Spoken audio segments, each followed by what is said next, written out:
everyone. Welcome to our weekly learning series from the book of Peter Drucker. Here we are with week 47 and the title is What do you want to be remembered for? Let me take you to my schooling days. At the age of 13, I had a very inspiring teacher, Miss Madhukanta Sharma. One day, she went right through the class asking each one of us, what do you want to be remembered for? Of course, none of us could answer. She chuckled and said, I didn't expect you to be able to answer it now. But if you still can't figure it out by the time you are 40 or 50, you haven't taken your life seriously. So, if you are fortunate, somebody with the moral authority will ask you this question early enough in your life, so that you can continue to ask it as you go through your life.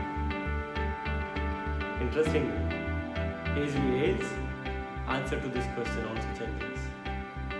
We all can imagine that at the age of 20, 30, 40 or 50 years, you may have aspired to become something different.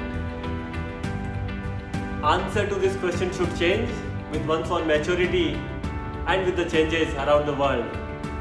But what shouldn't change is aspiring and living for those answers.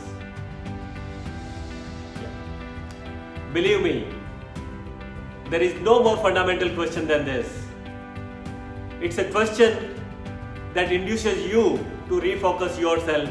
It's a question that allows you and pushes you to see someone different, the person you can become. It's a question that provides you an opportunity to refocus your efforts and in the process can revitalize your authentic self. It's a question that if asked seriously can lead to a personal transformation in your life. Remember, you got a legacy and legacy is something that is passed down. It's your mark, it's your footprint on the earth, it's your contribution to the world. Like Nelson Mandela is remembered for freedom, Mother Teresa is for care and compassion, Mahatma Gandhi for non-violence, Steve Jobs for innovation, and so on. Similarly, you too are leaving a legacy whether you want it or not. The question is, are you actually going to be intentional about the legacy you are leaving? Or are you just going to let it pass down? You need to care about your legacy because something may be already in and probably more would join in the car of your life. Moving on, people can be remembered for different reasons.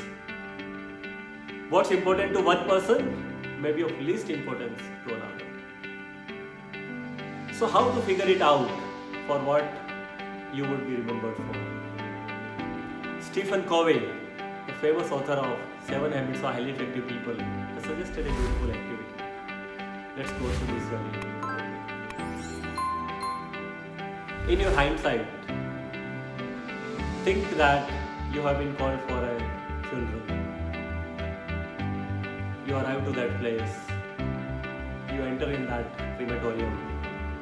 As you pass, you see the saddened faces of family and friends.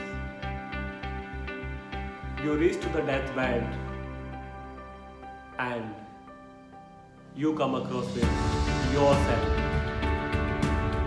This is your funeral from 3 years. All the people have come to honor you and show their love and appreciation for you. There are 4 types of people: family and close relatives, your friends, your work associates, and the representation from the community work or other associates.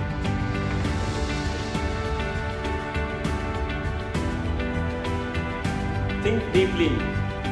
What would you want write down their responses for each category of these. Go through these inputs. Think over. For sure, they will give you a lot of input about what you were doing and what you were doing.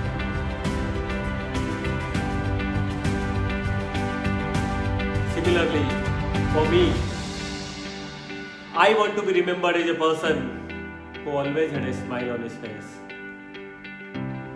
who always believed in the people, who loved life and lived it to the fullest, who was happiest while helping others, who made a difference to the world. This is how I want to be remembered for. So, as a way forward, how you want to be remembered for, explore, and importantly, start being that person today. Here is wishing you all the best. If you like the video, please comment, share and subscribe. We'll see you in the next video.